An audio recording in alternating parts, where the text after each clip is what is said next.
Hello, Colin Healey here from Premier American Uranium. We just recently announced the acquisition of Nuclear Fuels, part of our Acquire, Explore, Develop strategy, really enhancing our footprint in Wyoming and expanding our exploration portfolio, and excited to develop this company into one of the largest pure play exploration companies focused on U.S. Colin, good to see you. Good to see you. Congrats on the announcement. So when does that close? It'll close mid to late August. Okay. Got to get through that admin. Lawyers got to get paid, right? Okay, so why now? Why do this now? I think the timing was really just worked well. We'd been talking to Nuclear Fuels for a while. It was one of our most attractive or most sought after targets within our pipeline of acquisition. And the stars kind of aligned. They raised a bunch of money back in November of 2024. They were well cashed up. They were about to kick off a large drill program. We were about to kick off a drill program in Wyoming as well. You bring these two companies together and the Wyoming footprint more than doubles. The exploration targets on the flagship property of Nuclear Fuels, Kaycee, 11.5 to 30 million pounds. Our Great Divide Basin project, Cyclone in Wyoming, has a 8 to 12.5 million pound exploration target. So you're looking at, on the low end, increasing the exploration target for the combined companies by 150%. On the high end, 250%. And there's all kinds of synergy between the two companies in Wyoming from a permitting and regulatory perspective. So they just fit really, really well together. And it starts to create that larger platform that we're trying to build at Premier to go and do other things. Right, will that be kind of the kind of key? Obviously, the enlarged portfolio is quite extensive now, but you got to get focused with the available capital. So, what does that kind of operational or technical integration look like? What are you imagining? On the operational side, they've got a very effective team up in the Powder River Basin that conducted a massive amount of drilling in 2023 and 2024. So from a permitting and execution perspective, they're very well staffed. And excuse me, for continuity, they'll be able to continue to run that right up until completion of the acquisition. And then the integration, I mean, we're already working on combining the technical teams, at least kind of in a preliminary way, to have the two companies really smooth that transition. Our team will be out drilling, as I mentioned, in the Great Divide in a couple of weeks. Those guys are drilling up in the Powder River Basin, and there's most of the synergy. The operational teams on the ground will stay very much the same as we continue to drill both those projects. The operational synergies really happen above the ops team in permitting, in planning, in technical assessment of the results, things like that. Right, but what's the end game for you here, or in the short to medium term? Is it say let's just increase the amount of pounds in the ground, and we can put that up on the board, but. Or are you working towards, certainly with Kaycee, just trying to say, like, how do we get this thing into production at the quickest opportunity? So, and then you're going to work out what the optimal size is. What does that look like? Where do you process this? All of those sort of, operation through to production type model versus building up pounds model. Well, yeah, I mean, those are questions. Some of those are more advanced stage questions. These are pure exploration type properties at the moment. They both, there's historic drilling on both. There's evidence of significant resource potential, but that needs to be investigated. So step one, go out and drill these in the high priority target areas. Start to figure out which one has the potential to develop a large resource quickly, and focus our energy there, and then divert as we start to delineate resource on one project. We will start to direct funds back to the best targets on the other projects, kind of advance them in parallel, but really working towards kind of a critical mass of resource that we think would make an attractive satellite to one of the proximal processing plants. Like, for example, at Cyclone in the Great Divide, our existing project, we're 15 miles to the west of your Energy's Lost Creek project. We're about the same distance from the Sweetwater mill, which is conventional, but potentially going to be converted to ISR processing capability. And then for the Kaycee project inside nuclear fuels, they're not far to the west of Energy Fuels Nichols Ranch project. They're not far to the west of UEC's Irrigary Christensen Ranch complex. So these two projects are very, very strategic from the perspective that they flank existing processing facilities, giving us, once we hit that critical mass of resource as a satellite, I think that's in the 7 to 10 million pound range. Once we hit those kind of levels, we can start to think about potential toll processing agreements or resin purchase agreements, some form of remote processing at a central processing plant.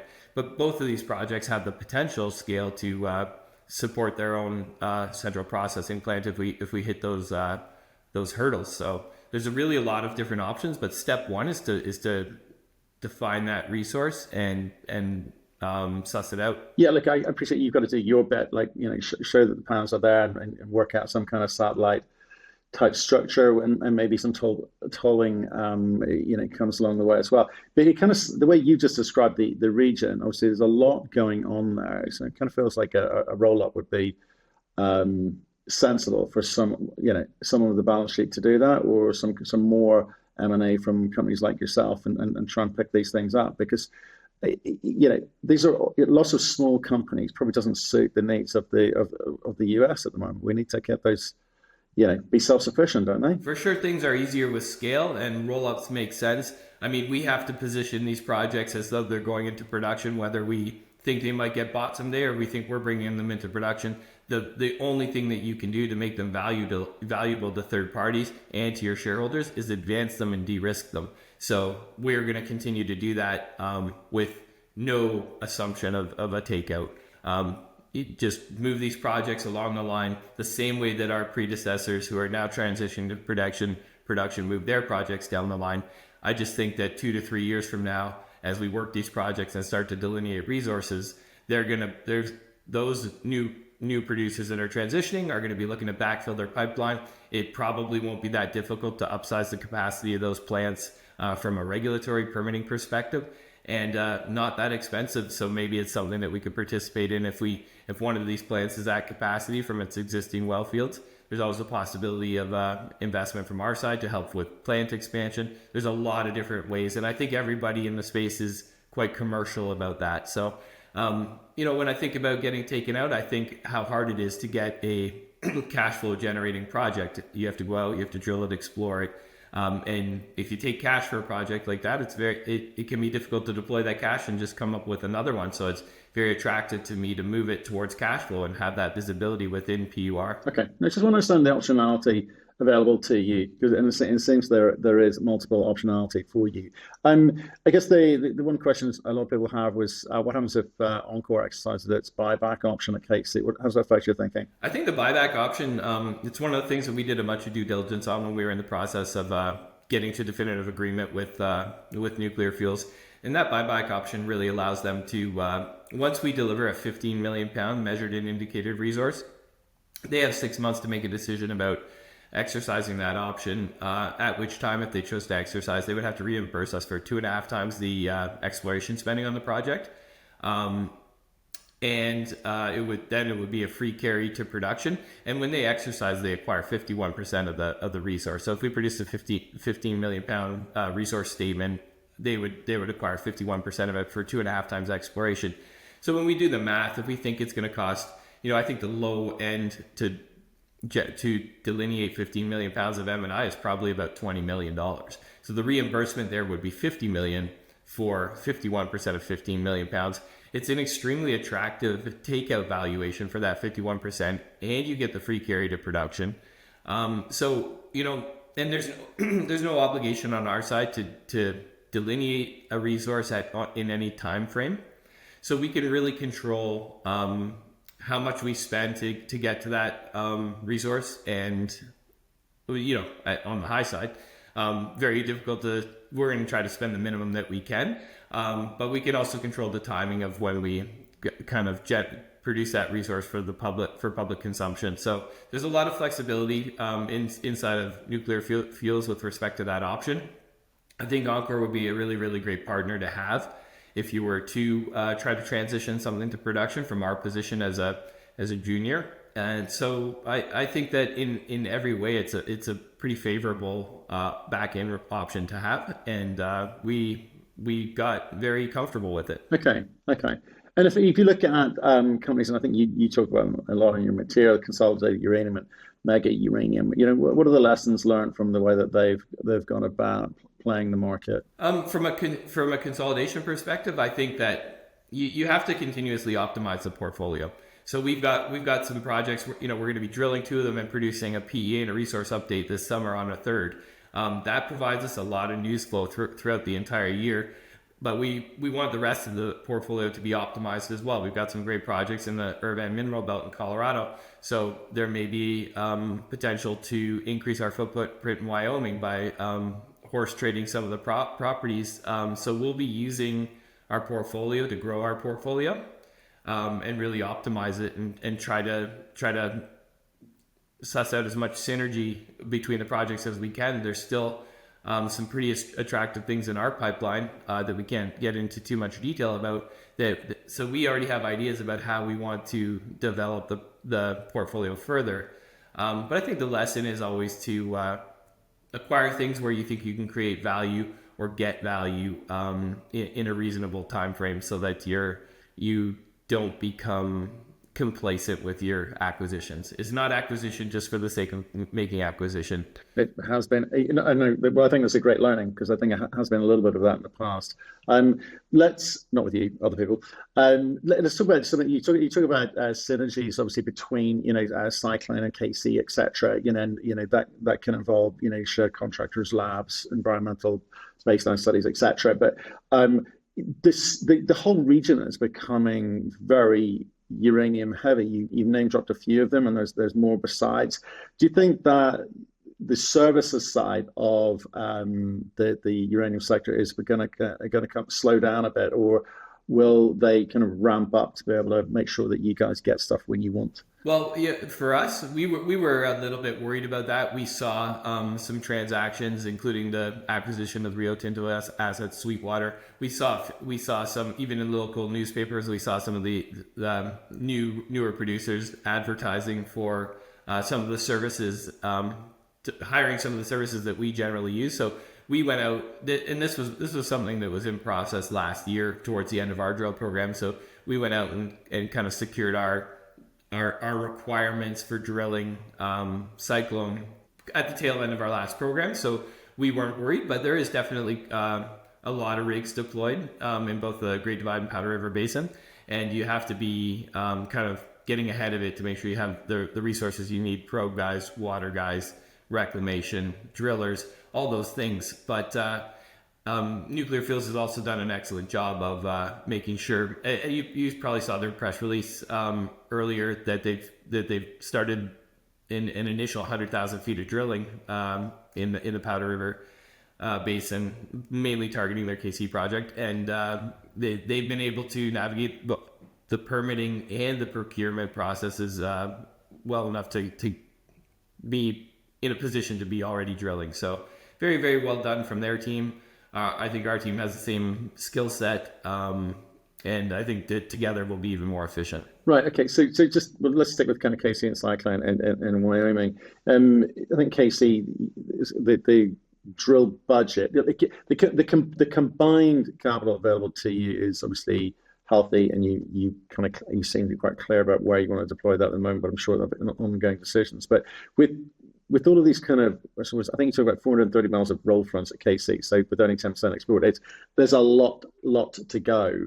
How do you imagine sort of carving up the budget for 2025 between Kaycee and Cyclone, and kind of to what ends? When do you expect? How much more do you expect to need to do to the 43-101 compliant resource for either?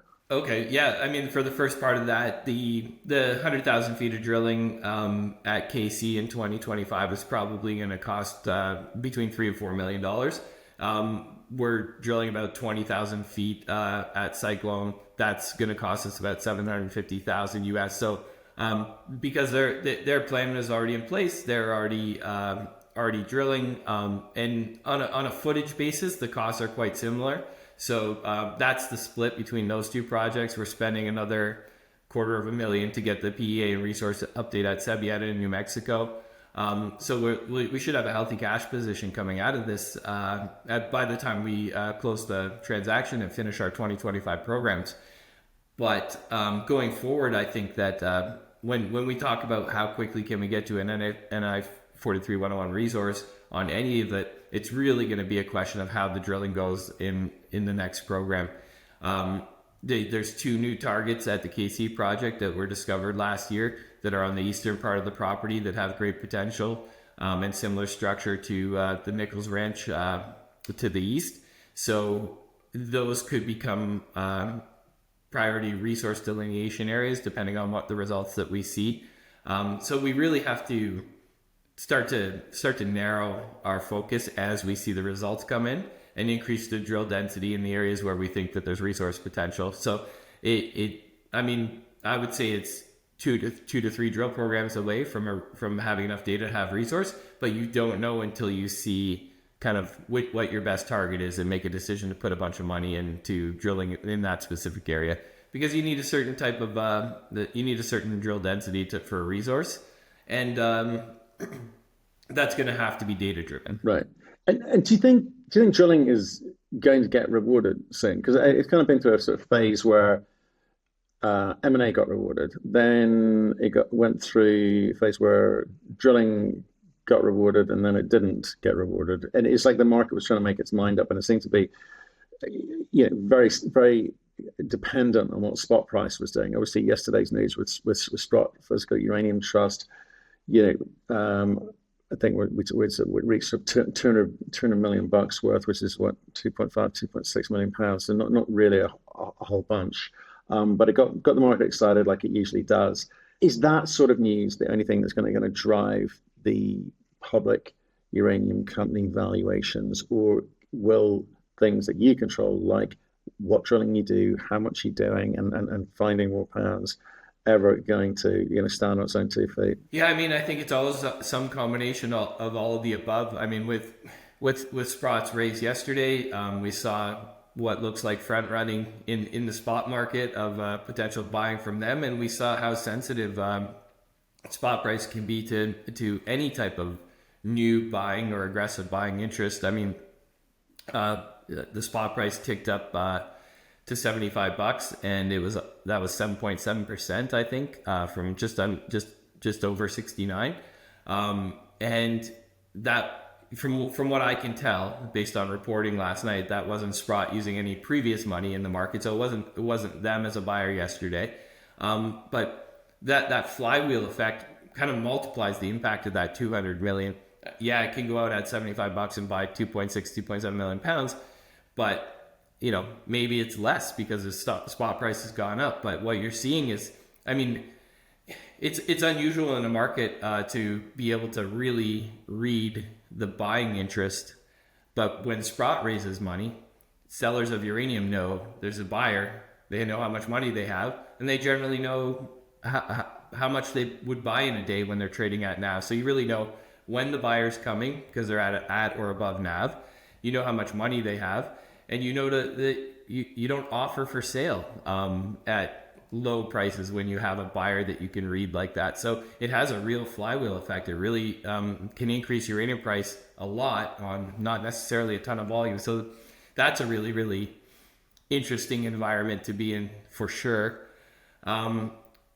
What moves the equities? For sure, spot price. You're never going to shake that beta, and it's nice to have because I think we're in an environment where uranium price is going to continue to go up for all the reasons I just said, short term, but an incredible mid and long term thesis for uranium as well. As far as drilling, I think that one of the things that the market would help the market is some really successful outcomes for the neo producers, those transitioning to production. A bunch of the mines or ISR recovery facilities that I just mentioned, as they start to show success and show substantial cash flow, I think that the next in line who's developing a resource that could report to those facilities or their own are going to start to get a lot more recognition for what they're doing. And that is, the market really needs a few really strong success analogs to say, yeah, this what these guys are doing leads to a resource, leads to production, leads to cash flow. And so I think that in a higher uranium price environment, it's a perfect platform for those guys to be successful and to show the value of what we're doing. Yeah, I agree with that. I think Peninsula kind of falling over and Encore stumbling a little bit. Peninsula Paladin stumbling a little bit. It doesn't help. We need those guys to kind of really kind of step forward. We got, I think, Lotus also just starting the process of processing stuff down in Malawi. So good luck to them. We need this to work, guys. The other thing that sort of seems to have taken a back seat is kind of any kind of political commentary. We obviously seen a lot of news with regards to Russia, Ukraine. We've seen Israel doing their thing in the Middle East, which is, I guess, diverting eyes. But do you think that the ongoing support from the US government is going to be there for the rest of this year, or are they busy with other things? Well, I think it definitely will be there, and I actually think it'll be there through to the next administration and beyond as well. We've seen bipartisan support for many of the different initiatives that support civil nuclear in the U.S. At the federal level, they're doing a bunch of things to help make the process of new application review more efficient, tried to review applications for new nuclear reactors within 18 months, setting goals like increasing the nuclear power grid by 300 gigawatts by 2050 as a quadrupling from the approximately 100 gigawatt installed capacity now. Those are super aggressive goals, but they have some shorter term goals like 10 new reactors by 2030, and you've got a response from industry. You've got Westinghouse saying, we're preparing to be able to meet that requirement. So I think especially in the U.S. and all the things that you mentioned is just further recognition of why you want to have domestic nuclear supply chain resilience. You need to cover enrichment, you need to cover conversion, and you need to cover mining, because there's all kinds of different risks in global supply and politically.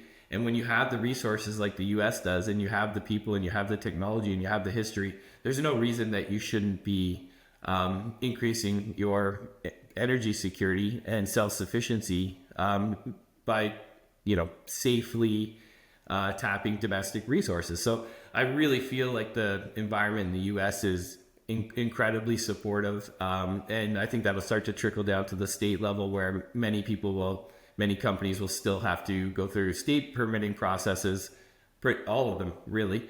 And I think that having a federal government who's prioritizing these things does trickle down to the state. It's going to make the whole process more efficient. Okay. So U.S. government support is still there. You believe, perhaps just not making the headlines at the moment. With regards to just kind of sticking with this kind of political environment and even market, quite frankly, fundamentals don't seem to matter at the moment. It seems, for equities generally, I think they would argue that, and the uranium developers would probably argue that as well. So what are the tools available to you? I mean, would maybe listing on the New York Exchange work for you, given the kind of focus of your assets in North America, in the US, I should say? What are the tools that you think you've got available to you? Yeah, I think that's a really important step for us. On a combined basis, the two companies have a market cap over 100 million, and we're starting to get some scale that would make it a great candidate for a U.S. listing. We've seen peers transition to add a U.S. listing on a larger market board, and we've seen when they have a U.S. focus, we've seen a lot of that volume transition to the U.S. exchanges, and the largest capital markets in the world are there, and you reach a huge number of additional investors by having a U.S. currency listing on a major U.S. exchange. So it's definitely something that we'll be looking at kind of as we move through the rest of this year. And when do you think ETFs would be available to you? Another really important point about this transaction, I mean, we're in the URNM, the Sprott Uranium Miners ETF. They own 10% of our stock. We're in the URNJ. They own a couple percent. We saw a huge lift in our stock with the rebalancing of the URNM in March, highlighting the importance of being in those ETFs.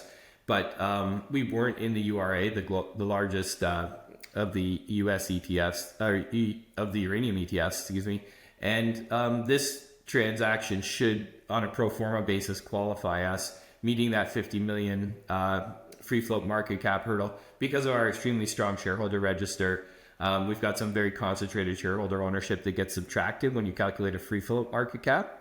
And those, when we buy something with stock, we dilute some of our bigger shareholders down a bit as we bring on the new company. And that's actually going to be a positive in terms of that free float market cap expansion. So if we qualify for the URA, which we should, based on our calculations, that would be a substantial amount of buying into PUR, and should be a good catalyst to trade around. And then it increases liquidity overall and increases your beta to the uranium sector.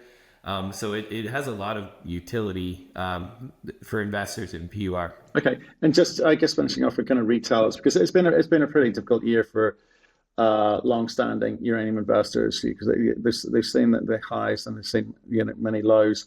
What are the things that you're looking to this year, which you think will kind of drive the space? Is it purely around increased utility contracting, which there's very little line of sight on? Is it the spot price moving because of split and I guess allocating people like that, buying up mobile inventory? Is it sort of maxing out on enrichment capacity in the West? What's going to drive? I guess all of the above is a nice answer, but what specifically do you look for that said, right, that's really important, guys? I do think we're in an environment where the uranium price needs to be higher. You touched on a whole bunch of different new production sites or sources that are not ramping up as quickly as maybe people expect. We proved that mining is difficult. What we're showing is that, and there's big capital hurdles for certain new mines that really need to be there by 2027, 2032 to really backfill other production that will probably be depleted in that kind of time frame. So we need to keep uranium prices very high, especially if we're expanding the global nuclear fleet, because we're already undersupplied. If we start to expand the global nuclear fleet and we don't backfill production, uranium price will go higher. So I mean, the commodity price movement always has great impact on the equities, but I do think we're in an environment where we're going to see it. Contracting always is the base escalated price that we quote as a long-term price in contracts always has the spot price always has some influence. So, historically that term price is substantially higher than the spot price. But so when the spot price gets as close as it is to the term price, there's a decent chance that we start to see higher base escalated prices inside of term contracts, which will be the market should recognize, because so much of the volume of uranium that's actually purchased by end users, which removes it from the market, is purchased at those prices. So I think spot prices are going to move higher. I think the term prices are going to move higher. And overall, that's going to create some recognition in the equities. But alongside that, I still think it's going to be really important to show that operations that are similar to operations at our stage of development eventually make money. So higher prices will accomplish that. Even when production is difficult, at the right price, you can still make money, and it buys time to make your process more efficient. And then we should see, the amount of cash flow generated per pound increasing if uranium prices can hold where they need to still incentivize new production. So I think it's a combination of successful production, demonstrating the viability of mines that are in development or in exploration stage, and higher uranium price. Well, I think it's how high does it need to get? Because I think like you say, at the right price, it can cover a multitude of sins. In terms of what we're seeing at the moment, where companies are struggling to kind of get up to nameplate capacity, to use a phrase, because I think there's maybe not enough skill sets in the space. I think there's not a lot of people rushing at $100 to get into production. I wonder if there's going to be many more rushing to get into production at $200. Time will tell, but supply is definitely the big question mark in this space at the moment. Colin, appreciate your time today. Congrats on the acquisition. I think that's really good news. Makes a lot of sense. I suspect we'll see a lot more of that from you and probably others. So stay in touch and let us know how you get on. Okay. I will do. Thank you very much for the time today. Appreciate it.